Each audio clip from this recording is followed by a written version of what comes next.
वचिडासारखे चिटकून बसले सातबाऱ्याला सावकार आणि बुजगावण्यासारखं उभं आहे सरकार. आभाळ वाटतंय सावध राहिलं, दुष्काळाचं कुरूप ठणकत चाललंय आणि शेतकऱ्यांसाठी कोळवाडे बांधायचं ठरवून सरकार शांत झोपी गेलंय. देश महासत्ता होण्याचे स्वप्न बघण्यासाठी खिचडीसाठी शाळेत जाणाऱ्या पोरानं चोरून आणलेले 2 घास खाताना त्याच्या बापाला अभिमान वाटावा पोराचा का स्वतःच्या जगण्याची लाज?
नाहीतर 1 किलो गव्हासाठी तुम्ही 1 दिवस तेच गहाण ठेवलेला असत.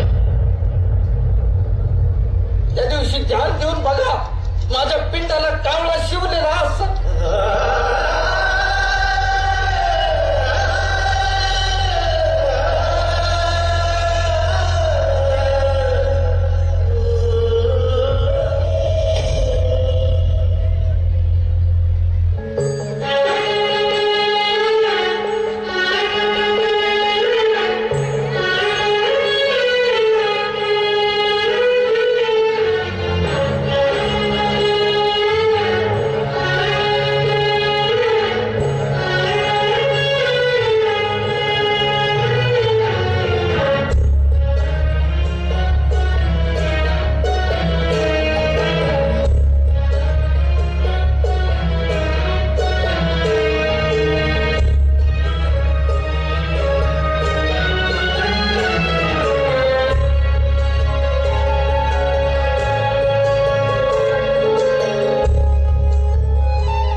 It was आणि really हिंसा heart-touching and हे big. कुठल्याही प्रश्नाचं उत्तर नाही. समाज व प्रस्थापितांनी आणि प्रामुख्यानं शासनानं शेतकऱ्यांचं दुःख समजून घ्यावं व माणूस म्हणून त्यांचं जगणं मान्य करावं ही माफक अपेक्षा.